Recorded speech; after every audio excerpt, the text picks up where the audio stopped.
today. I'm going to hop into our next session right now. I'd like to introduce Richard Schwartz. Richard is a very interesting character. His background is obviously very much geared around customer experience, and the concept that he's going to be presenting on is experience as a medicine, turning friction into trust, adoption, and growth, and what happens when science is no longer the differentiator. So there's kind of a nice switch here on to moving on the experience side of things for obviously pharma marketers. So there's definitely a lot of takeaways here. Obviously, time permitting, there's a bit raise your hands for any questions at the end. Richard's fun fact, by the way, and I'll leave it at this, as I'm sure he'll pick up, he was once on America's Most Wanted as well. So without further ado, please join me in welcoming Richard as our next speaker this morning.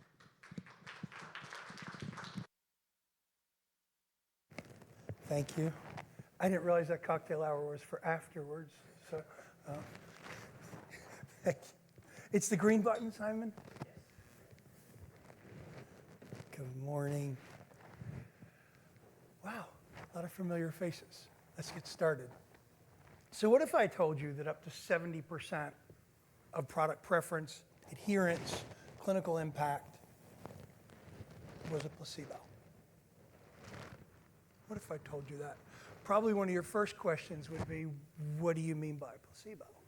So if I define placebo, it's basically everything other than this. It's everything other than your molecule, than your protein, than your digital diagnostic. It's everything else. And most of you here are marketers, so that's good news for you. These non-clinical forces shape our business and our patient outcomes and provider preference. So logistical, am I able to? Intellectual, do I understand this? Behavioral, do I want to? Financial, can I afford to? Emotional, I believe in this, I believe in you, I believe you have my best interest in heart. And relational, I feel supported. I feel like you're here for me. I feel like you actually care about me more than a number. Decisions and outcomes are reliant on experiences. There's two studies here. One is from DT Consulting that shows us when a physician makes a prescribing decision, 50% of that decision is what? It's clinical. It's your science, it's your data, it's how you articulate it. So then it's a commodity? To an extent, 50%. 50% of the decision is the stuff you needed to be just approved to be a drug on the market. 35% of that decision criteria is the customer experience. How do you show up for this customer? 15% is company reputation. Can I trust you? Do you do good things in the world? So when we look at that other 50%, we don't actually spend a ton of time in the experience as brands. We spend a lot of time talking about our science. And the study on the other side is from Dr. Alia Crum at Stanford University. I had the privilege of meeting her and completely fanboyed because I'd been studying her research and reading her research forever. And she studies the notion of the experiences that we're having and our perception of the moment. And what does that do to our clinical outcomes? Well, guess what? The drug effect is a portion of it, right? But do you biologically receive the drug? Are you psychologically ready? And is your social context part of your acceptance of this? She calls that the treatment effect. It's a fascinating study. I'll share this with you and you can watch the video because she does a way better job than I do explaining it. So the placebo is not nothing. It's actually everything. It's actually everything surrounding care. And a placebo mindset thinks that every decision that a customer makes involves hundreds, if not thousands, of logistical and financial data points, all in search of one emotional one to break the tie. Do you care about me? Can I trust you? Is this going to be easy for me? Is there going to be a tremendous amount of cognitive load? And if you look in the middle in the blue boxes, I'm colorblind, so they might not be blue, but the ones in the middle, right? We do this stuff really well, right? We create services, we have patient platforms, we tell our story, we have our messages, they're mostly about us. The system matters. Do you have access? Have you done all the logistical work that you need to do? The science we already talked about, but sentiment. What did I expect? And what did I get? Because the experience is my expectation plus or minus my realities. That's my experience. And we don't think that much about sentiment. And I'm going to share with you some ways to do that. I analyzed a bunch of websites. Don't read this because it's way too much. I analyzed a bunch of websites and I looked at what they had in terms of science-led promotion, access, details, HCP workflow support, patient support, and working with us. What's it like to simply work with us? And guess what? Sentiment is an ownable differentiation. Everybody did a really great job talking about themselves. Nobody did a really great job talking about what is it like to work with us? What is it like to engage with us? How do we ease that for you? And it's kind of like this, because it's incredibly difficult to shift marketers. There we go. It's incredibly difficult to shift marketers and salespeople from talking about the flower, the product and the science. Did Mario ever want the flower? No, he wanted to throw fireballs. Actually, he wanted peach. But that's what Mario wanted. What do you think your customer wants? Do you think your customer wants the medication? Do they want the pill? Do they want the injection? No. They want to not be sick. They want to not be sick as easily as they can. They want to have less symptoms as easily as they can. So our job is to find people's fireballs. And we're not going to do this if we simply talk about ourselves. We talk about the flower a lot, and we link the operational metrics, the clicks, the visits, the views, the downloads, the streams, the rep calls to the doctor, to the financial metrics. Anybody here from agencies? All right, cover your ears. There's a little bit of consensual hallucination that goes on there between a brand and an agency when we map the operational metrics to the financial metrics and assume that was the shortcut that got us there. It's part of it. It's not all of it, because the experiential metrics impact sentiment. So the logistical, the intellectual, the behavioral, the financial, the emotional, and the relational, all of that is the linkage.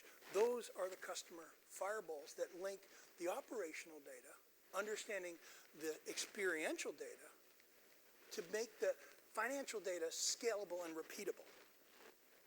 So here's 5 simple steps to connect the experience-driven sentiment to company and customer outcomes. Because when I talk about this, I don't talk about it just as, oh gosh, we need to be really nice to our customers, we need to make them feel great, we need to create a better customer experience. I'm a capitalist, I'm a conscientious capitalist, so I understand this is about how do we make more money, how do we sell more of our product, how do we become preferred. One, you have to decide to do this. You have to decide to compete on experience purposefully. Because I have news for you. If you are a pharma brand, or any brand, you are already competing on experience. It's not a choice that you get to make. The choice that you get to make is, do you do it purposefully, or do you do it passively? This kind of looks familiar, right? We have our operational metrics, and then we have our financial metrics, and we surround our customers with all these things. Some of them, we create doctor discussion guides to better connect the patients to the doctors, right? That's really cool. Is this a reality in the patient or the doctor's world? It probably looks a little bit more like this, right? We can mine these journeys. There are technologies and solutions to help us understand the stuff that happens that we don't see, the stuff that happens that doesn't involve us. This is the experience of getting, starting, and staying, because there's a great study called was done here at UPenn, hovering over the 5,000 hours. So the 5,000 hours, if you think about, there's 8,700 hours in a year. We spend a healthy portion of that sleeping, me not so much. We spend probably maybe 8-10 hours of that year with a doctor. Unless we're chronically ill, then we spend more. The rest of it, we spend doing everything else, and that's a little bit over 5,000 hours. This is the 5,000 hours, where we're deciding to or not to make a decision. Said another way, we think about it like the Cinderella story or the Snow White story, but the reality is that's the world that they're living in. I found this study the other day. It was fascinating, and I threw it in here just simply because it made me pause and think, and I went back and read it. They looked at people diagnosed with cancer and them committing crimes before diagnosis. During diagnosis, you're probably not committing a lot of crimes, right? Because you're dealing with your therapy and everything else. But then they looked out 2 years later, and they call it the Breaking Bad study. And your propensity to commit a crime after cancer treatment goes up. Why? Why? Because you've suffered? Because you're angry and you're not fully over it. You might be cured, or you might be getting check-ins once a year, once every 6 months. But it's done something to you that's changed who you are. It's a fascinating study, and it makes us pause. It made me pause and think about, well, the experience, therefore, has to consider not just this moment, but how do we treat this person in this moment, and what is the ripple effect of that? So decide to purposefully compete on experience. The tyranny of the quarter. Every time I work on one of these programs, everything's going great, everything's going amazing, but there are quarterly goals to be met. And the quarter gets in the way all the time. The quarter steps on all the progress that we're doing because we forget about the long-term goals and we're looking at the short-term goals. So defining these moments and assigning value to them are essential. If we don't assign value to it, you will get crushed under the tyranny of the quarter. So it requires you to put real numbers against resolution and reduction of issues. Logistical, reduce delays and abandonment. There's a number for that. Intellectual, improve conversion. There's a number for that. Right? Financial, reduce leakage.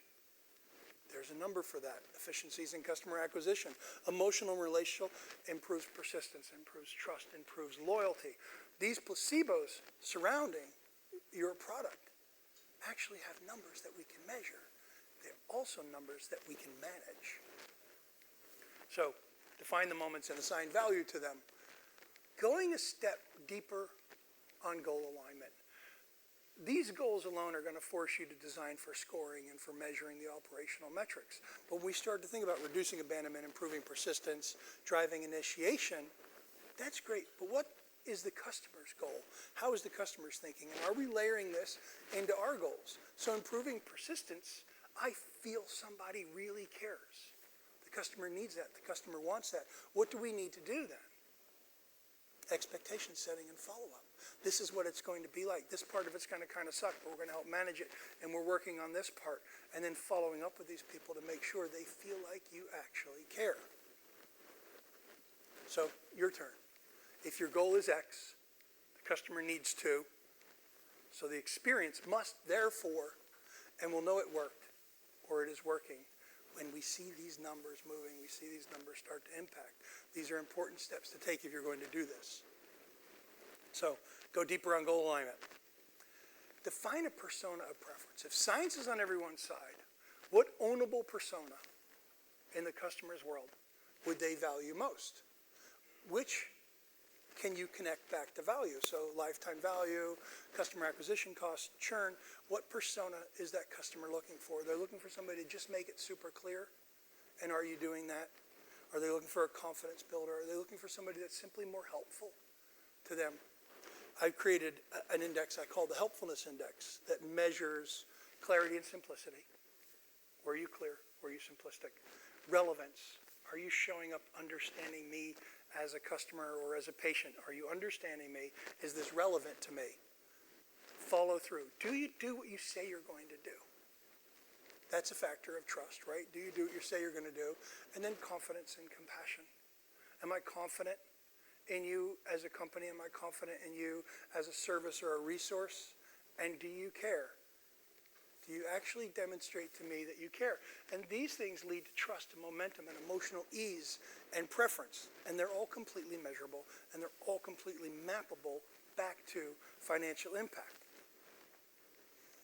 When we think about this, it takes one. This is an actual statement from a customer that says, I have a patient who's had great results on Cures It All for over a year, but she went to get her RX and things were messed up, so I made a call to the hub and copay was expired and the patient couldn't renew it, and the manufacturer no longer had this option. This really saddens me as I expressed to my providers that this is a good and affordable drug for them. And so I broke it down and thought, what's this person actually saying if we break it down? Well, We know that Cures It All has an estimated 11,400 annual gross revenue per patient. We know that it's not accurate. We know there was something else that went on with the hubs if we're the brand. And this person also mentioned that I express to my providers, so they're influential within a group. Like, wow, I only really need this one to understand if this is working or not. And I broke it down. So if Cures It All costs $9,950 per month, and this person's on therapy for 12 months, and there's 5 prescribers in the practice, and the eligible patients per year, being conservative here, is about 40 out of IQVIA based on the condition. And what's the potential if we just got half of these prescriptions? Because we understood and we resolved their issue with compassion and care and ease, and we eased the emotional burden for this customer. There's a financial impact, there's a financial model for all of this. So the last one is challenge habits. I wrote a paper on this recently called the Costanza Theory. If you remember season 5, episode 22, when Jerry said to George, sitting in the diner, of course, if every instinct you have is wrong, then the opposite would have to be right. Does anybody remember what happened? George started to do the opposite. He was no longer a schlump. He had a great job, and I love the episode, but then of course it wouldn't be a series if he didn't go back to being George. But I love that notion of the opposite. And I saw this recently because it's a powerful place to start. Collins Aerospace designs airplanes, and they design the infrastructure of airplanes and a bunch of other things in aerospace. And they looked at the absolute worst experience that you can have on a commercial airliner, which is back row middle seat. Anybody ever sat there? Yeah. It's pretty awful. And they said, what if the worst experience that we have could be the best experience? Which I think is a powerful exercise for us to start to break out of the kind of that gravitational pull of the things we've always done. So let's make the best and most desired seat on the plane. Let's do the unreasonable opposite. And they created the Sky Nook. I thought it was fascinating. So if you're traveling, you've got this little nook back there, and people actually now want to sit in the back seat. The placebo effect also helps you create magic. So I love this quote from Teller. Sometimes magic is just someone spending more time on something than anyone else might reasonably expect. Spending a little bit more time on the worst moments, on the broken experiences, not saying, oh, prior auth is what it is and access is what it is, but spending time on that, thinking about it, thinking about being unreasonable, thinking about what if the opposite could be true, changes the way we're planning as an organization. So this is how you find me if you're looking for me. I appreciate your time, and if you have any questions, I'm glad to answer them. All right. Thank you, Rich. Wonderful. That's we're kind of getting back on track. Does anybody want to ask any questions or make any comments before we hop into the next session? That's all. Awesome. Thank you. No? All right. Thank you again, Rich.